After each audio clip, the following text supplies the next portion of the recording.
बिस्मिल्लाहिर्रहमानिर्रहीम। अस्सलाम वालेकुम नादरीन, आप यूट्यूब चैनल देख रहे हैं, मैं इमरान खान। नादरीन, सबसे पहले कौमी कॉन्फ्रेंस क्योंकि वो मुकम्मल हुई और कल वाला वीलॉग जब मैंने किया रात को तो तब तक उसका एलामिया नहीं आया था।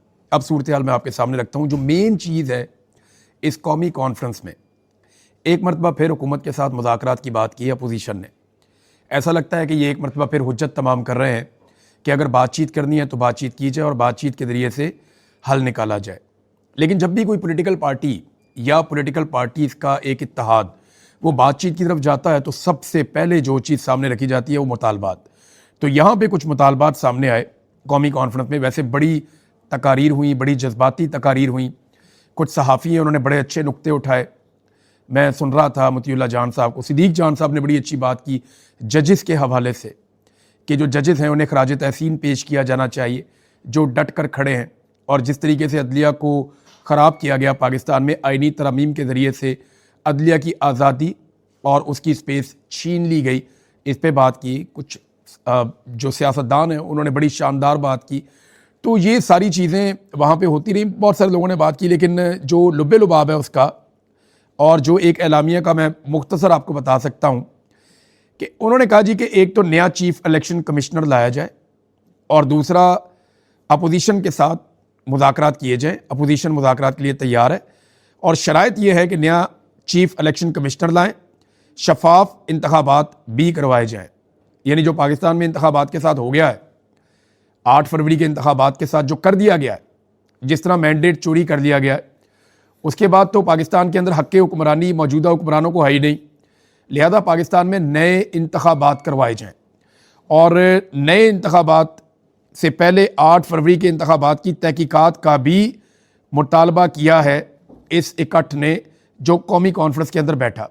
अब ये इस्लामाबाद में इकट्ठ हुआ, इसके जो अखराजात हैं वो 29 लाख रुपए के आए। मैं आपको बड़ी इंपॉर्टेंट बात बताने लगा। जब रिजीम चेंज ऑपरेशन हो रहा था ना, तब करोड़ों रुपया बांटा जा रहा था थैलों में भर के। मैंने इसके बारे में आपको खबरें भी दी थी। बड़े बड़े होटलों में लोगों को ठहराया जा रहा था और ये लोग आज़ादाना अपनी कार्रवाइयाँ कर रहे थे। पाकिस्तान तहरीक इंसाफ की हुकूमत होने के बावजूद सिंध हाउस को इस्तेमाल किया जा रहा था। इस्लामाबाद में निजी बड़े बड़े होटल्स हैं जिनको इस्तेमाल किया जा रहा था। वहाँ पे पाकिस्तान तहरीक इंसाफ के लोगों को ठहराया गया, उन्हें प्रोटेक्शन दी जा रही थी और बाकायदा सिंध से पुलिस आई हुई थी जो ये काम कर रही थी और वहाँ से लोग आए हुए थे जो ये काम करवा रहे थे। और कितना खर्चा हो रहा था, कौन खर्चा उठा रहा था, इसका कोई हिसाब किताब ही नहीं था। मैंने आपको कुछ बंदों के बारे में भी बताया जो पैसा लेकर पहुंचे थे बाकायदा और जिनके पैसे के बलबूते के ऊपर और जिनके लाए हुए पैसे के बलबूते के ऊपर ये सारा खेल खेला गया। लेकिन अभी ये जो कौमी कॉन्फ्रेंस हुई तो ये खैबर पख्तूनख्वा हाउस में। इसके जो टोटल अखराजात हैं वो 29 लाख रुपए, लगभग 29 लाख रुपए से जायद के अखराजात हुए 2 दिन की इस कॉन्फ्रेंस में। और होना तो ये चाहिए था ना, सबको तासुर यही बन रहा है खैबर पख्तूनख्वा का पैसा लग जाएगा, खैबर पख्तूनख्वा हाउस के अंदर हो रहा है, लेकिन ऐसा हुआ नहीं। इसमें 10 लाख रुपया दिया ये जो इस्लामाबाद से 2 इलेक्शन लड़े थे मुस्तफ़ा साहब ने, उन्होंने दिया। मुस्तफ़ा नवाज़ खोकर साहब ने 10 लाख रुपया दिया। महमूद खान अचकज़ई साहब ने 5 लाख रुपया दिया। 5 लाख रुपया एक और पॉलिटिकल पार्टी ने दिया। 5 लाख रुपया जो है वो दिया अल्लामा राजा नासिर अब्बास साहब ने दिया। पाकिस्तान तहरीक इंसाफ ने भी 5 लाख रुपया दिया। तो आप अंदाज़ा करें कि ऐसे चंदा डाल के इन लोगों ने ये प्रोग्राम किया है। और यही जमहूरी तरीका है। एक सियासी हुकूमत, एक हुकूमत जो एक सियासी जमात की है, उन्होंने हुकूमत का पैसा इस्तेमाल नहीं किया। ये शफाफियत है। यानी आप कभी सोच सकते हैं कि पंजाब के अंदर कोई पॉलिटिकल एक्टिविटी कर रही हो PMLN और वो पंजाब का पैसा इस्तेमाल ना करे। मुझे अच्छी तरह याद है रायविंड में ना, हम नए नए जर्नलिज्म में आए, ये यानी 2006-7 से हम जर्नलिज्म कर रहे थे तो नवाज शरीफ वापस आ गए 2008 में। तो 2008-9 में कई दफ़ा शरीफ ख़ानदान हमें बुलाता था रायविंड में सहाफ़ियों को, और वहाँ ये अपनी प्रेस कॉन्फ्रेंस करते थे या अपनी खबरें देते थे या अपने मामला जो इन्होंने करने हैं फ्यूचर में अपनी प्लानिंग वो बताते थे मीडिया को। तो हम वहाँ पे जाते थे कवरेज के लिए। तो मुझे अच्छी तरह याद है कि वहाँ पे रायविंड के अंदर सहाफ़ियों को बाज़ औक़ात जो खाना मिलता था उसके चम्मच और प्लेटें, उनके ऊपर भी हुकूमत पंजाब की मोहर लगी होती थी। मैंने एक दिन क्या किया कि नवाज शरीफ साहब आए मीडिया को मिलने के लिए और मीडिया को अपनी प्लानिंग बताने के लिए, तो मैंने एक चम्मच अपनी जेब में रख लिया और मैंने वो चम्मच निकाल के मियां नवाज शरीफ साहब के आगे रखा। मैंने कहा, मियां साहब, हम आपके घर में आए हैं, ये रायविंड है, ये आपका घर है, ये वजीर आला हाउस नहीं है। ये चम्मच के ऊपर हुकूमत पंजाब की मोहर लगी हुई है। जिन प्लेटों में अभी सहाफ़ियों को खाना दिया उस पर भी हुकूमत पंजाब की मोहर लगी हुई है। तो आपके घर के अंदर खर्चा जो है वो हुकूमत पंजाब क्यों कर रही है? मैंने नवाज शरीफ से ये सवाल पूछा और आधा मीडिया मेरे से नाराज़ हो गया। नवाज शरीफ के साथी जितने वहाँ चमचे खड़े थे वो सारे मेरे से नाराज़ हो गए। परवेज़ रशीद का भी मुंह बन गया, आसिफ करमानी साहब भी हैरान हो गए कि ये क्या हो गया। तो ये चीज़ मैंने इनसे पूछी थी, लेकिन आज मुझे खुशी हो रही है कि खैबर पख्तूनख्वा में जब इसी तरीके से एक पॉलिटिकल एक्टिविटी हुई तो उन्होंने पैसा उन पॉलिटिशियन से लिया और पाकिस्तान तहरीक इंसाफ ने भी अपना जितने पैसे उनके पास बचे हैं, उनको तो एक बड़ा क्राइसिस आजकल आया हुआ है, तो 5 लाख रुपया उन्होंने भी इस मकसद के लिए दिया। मुस्तफ़ा नवाज खोखर सबसे बड़े डोनर थे। मुस्तफ़ा नवाज खोखर साहब ने इसमें 10 लाख रुपए का हिस्सा डाला है। अब नाजरीन, जावेद हाशमी साहब ने वहाँ पे एक बड़ी अहम बात की। देखें, जावेद हाशमी साहब जैसा बहादुर आदमी, ये बैठे हुए थे अल्लामा राजा नासिर अब्बास साहब के साथ, और अल्लामा साहब भी बहुत दलेर इंसान है। अल्लामा साहब को मैंने देखा बड़ी मुश्किलात में भी ये घबराते नहीं हैं, सामना करने वाले आदमी हैं। जिस दिन गुमसान की लड़ाई हो रही थी ना, वहाँ पे जमान पार्क में, मुझे अच्छी तरह याद है कि अच्छों की बुरी हालत हो गई थी उस दिन, और बड़ी घुमसान की लड़ाई हुई थी दोपहर से लेकर रात तक जमान पार्क में, जब इमरान खान साहब के ऊपर पुलिस ने हमला कर दिया था और बहुत बड़ी नफरी लेकर ये आ गए थे चारों तरफ से, दीगर सिक्योरिटी फोर्सेस भी आ गई थी, और रात के वक्त तक जो है कारकुनों ने सबको भगा दिया था। तो उस बुरे वक्त में मैंने 2 लोगों को ऐसों को देखा जो बड़े जोश और जज्बे के साथ बड़ी मुश्किल से वहां पहुंचे थे। उनमें एक अल्लामा राजा नासिर अब्बास साहब थे, और एक मैंने देखा था उस रात को सुन्नी इत्तेहाद कौंसिल के सरबराह हामिद रजा साहब को। ये 2 लोग अपने नौजवानों के साथ बड़ी मुश्किलात का सामना करते हुए बड़ी बहादुरी के साथ वहाँ इमरान खान साहब के साथ खड़े होने के लिए पहुंचे थे। इसीलिए इमरान खान साहब इन दोनों की बड़ी कदर भी करते हैं कि मुश्किल वक्त में ये खड़े होने वाले लोग थे। तो जावेद हाशमी साहब जैसा बहादुर आदमी, वो भी ये मान गया और अपने मुंह से उन्होंने ये कहा कि जैसा इमरान खान पाकिस्तान की एस्टेब्लिशमेंट के साथ लड़ा है, पाकिस्तान बनने के बाद से लेकर आज तक कोई ये लड़ाई इस लेवल तक नहीं लड़ सका, या कोई भी ये लड़ाई इतनी खूबसूरती से नहीं लड़ा।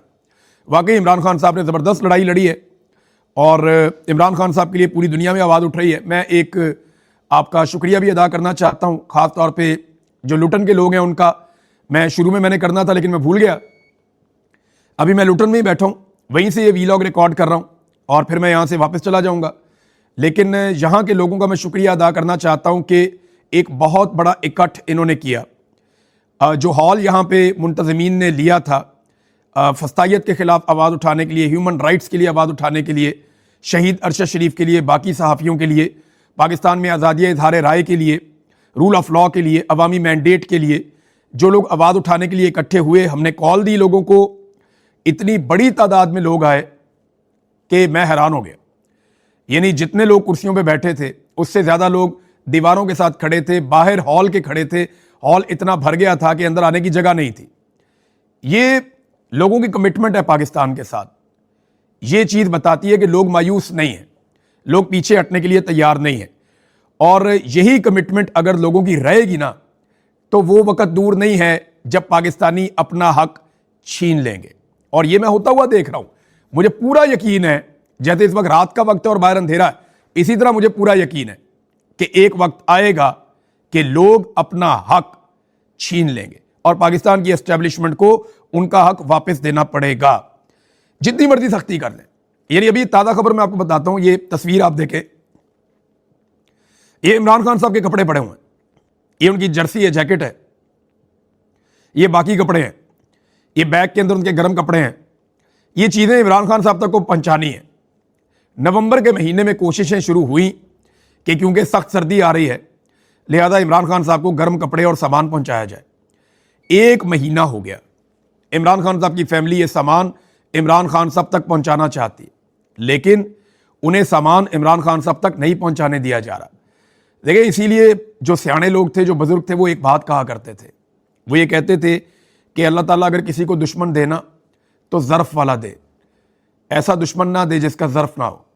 इमरान खान को दुश्मन भी घटिया ही मिले, कभी इद्दत वाला केस बना लिया, कभी किताबें छीन ली, कभी मुलाकातें बंद कर दी, कभी सेल के अंदर पक्का पक्का बंद कर दिया, कभी कोई सज़ा बढ़ा दी, कभी गंदा पानी दे दिया, कभी वुज़ू के लिए साफ़ पानी नहीं दिया, कभी कोई चीज़ रोक ली, कभी किताबें रोक ली, कभी कपड़े रोक लिए। यानी ये घटियापन की इंतहा है। अल्लाह रब्बुल इज़्ज़त अगर दुश्मन भी दे ना तो ज़र्फ़ वाला दे। ये बात मुझे पहले समझ नहीं आती थी, अब मुझे समझ आई। पहले मैं सोचता था दुश्मन दुश्मन ही होता है, क्या फ़र्क पड़ता है। लेकिन अगर दुश्मन का ज़र्फ़ नहीं है ना तो वो कितनी तकलीफ़ दे सकता है, इसका अंदाज़ा मुझे अब हो रहा है जो इमरान खान साहब के साथ किया जा रहा है। इमरान खान साहब के बेटे हर फोरम पे आवाज़ उठा रहे हैं, उनकी बहनें हर फोरम पे आवाज़ उठा रही हैं। अभी इमरान खान साहब के दोनों बेटों ने, कासिम ने और सलमान ने, इन्होंने एक और इंटरव्यू दिया, और इन्होंने इंटरव्यू दिया इस मरतबा, ये बरतानवी अखबार है द संडे टाइम्स इसको, और इसमें भी इन्होंने बताया कि इनके वालिद के साथ क्या किया जा रहा है और इनको किस लेवल के खदशात हैं। इन्होंने बताया कि किस तरीके से इनके वालिद को नाकर्दा जराइम की सज़ा दी जा रही है और किस किस्म के हालात में रखा गया। हत्ता कि एक जुमला जो हेडलाइन बना इस खबर का वो ये है कि वो हमारे वालिद के साथ वहशियाना सलूक कर रहे हैं, और एग्जैक्टली यही हो रहा है। पाकिस्तान में कभी किसी सियासी लीडर के साथ इस किस्म का घटिया सलूक नहीं किया गया जिस किस्म का घटिया और बेहुदा सलूक इमरान खान साहब के साथ किया जा रहा है।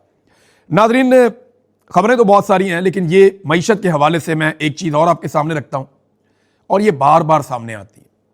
देखें, आसिम मुनीर साहब का जो मईशत का मॉडल है वो नाकाम हो चुका है, वो फेल हो चुका है। उस मॉडल को तब्दील करना पड़ेगा। यहाँ सोच बदलने की ज़रूरत है, यहाँ मैंडेट वाली हुकूमत लाने की ज़रूरत है। पाकिस्तान की मिलिट्री एस्टेब्लिशमेंट को या आसिम मुनीर साहब को ये लगता है कि मैं सख्ती करूँगा, ताकत के बलबूते पे कंट्रोल करूँगा, आलमी ताकत को खुश रखूँगा, वहाँ से कुछ पैसा आ जाएगा, उस पैसे के ज़रिए से मैं पाकिस्तान को सर्वाइव करवा लूँगा। कोई भी मुल्क कभी भी कर्जे पे सर्वाइव नहीं कर सकता। अगर पाकिस्तान ने सर्वाइव करना है तो ये बात याद रखिएगा, पाकिस्तान को पैसा जनरेट करना पड़ेगा। इसके बगैर पाकिस्तान सर्वाइव नहीं कर सकता। यह मुमकिन नहीं है कि कोई मुल्क सर्वाइव करे खुद से पैसा जनरेट किए बगैर। इस वक्त पाकिस्तान ने जो टैक्स कलेक्शन की है, ये साकिब शरानी साहब हैं, बड़े अच्छे इकोनॉमिस्ट हैं, बहुत ज़्यादा जानते हैं मईशत को। इन्होंने जो दावे किए वो हैरान कुन है।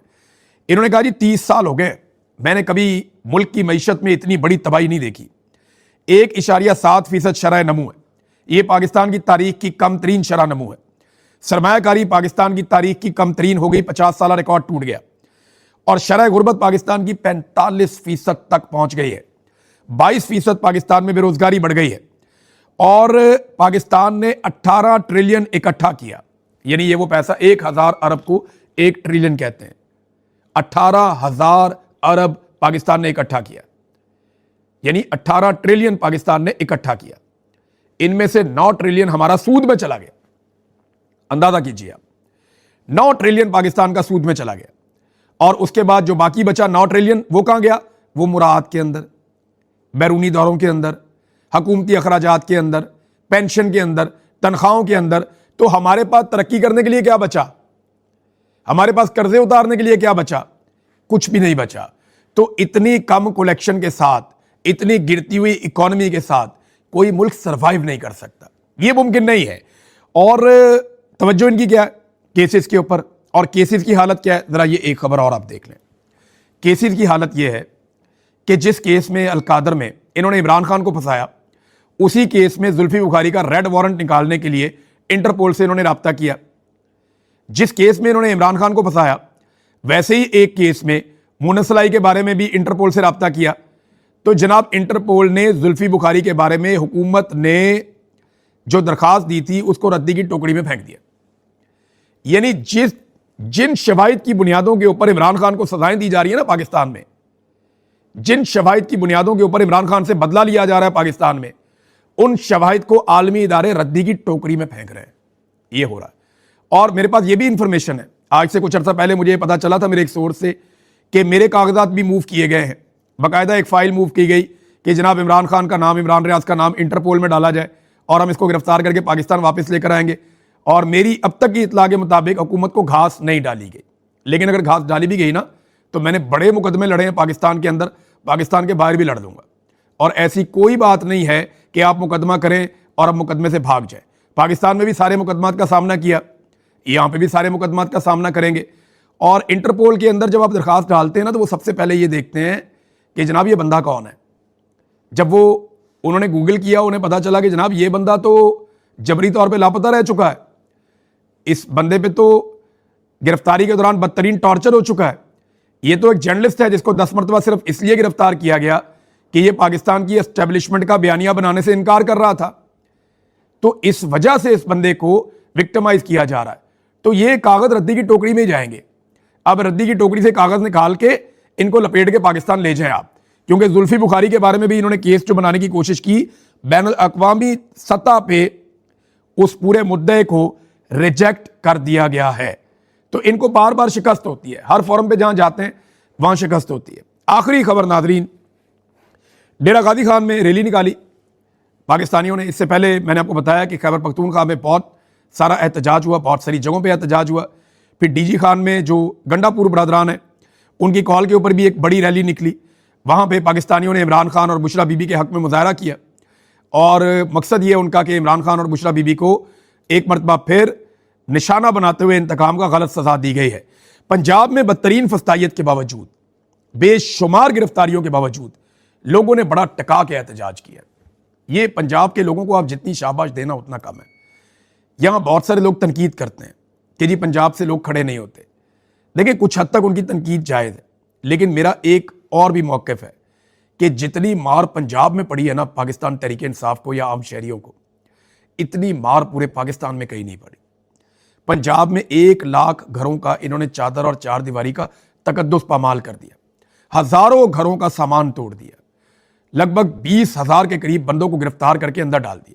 जो जुल्म और फस्तायत पंजाब में की गई है ना, खवातीन को सड़कों पे घसीटा, इन्होंने बच्चों को मारा, छोटे बच्चों को उठा के उन पे मुकदमे दर्ज कर दिए।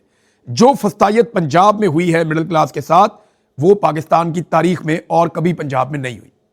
और बाकी सूबों के साथ भी देखें बहुत जुल्म हुआ, लेकिन पंजाब के साथ शदीद जुल्म हुआ रजीम चेंज ऑपरेशन के बाद। अगर स्पेसिफिकली मैं पाकिस्तान तहरीक इंसाफ की बात करूं तो ये जो पंजाब में इतनी फस्तायत के बावजूद लोगों का निकलना, उनका एहतजाज करना, ये बताता है कि इमरान खान का जो असल गढ़ है ना, वो पंजाब है। ये एस्टेब्लिशमेंट ने चांस नहीं लिया। अगर पंजाब के अंदर ये अपनी रस्सी को आधा भी छोड़ते ना, तो पाकिस्तान तहरीक इंसाफ यहाँ पे आसानी से हुकूमत बना लेती, लेकिन एस्टेब्लिशमेंट ये अफोर्ड नहीं कर सकती थी।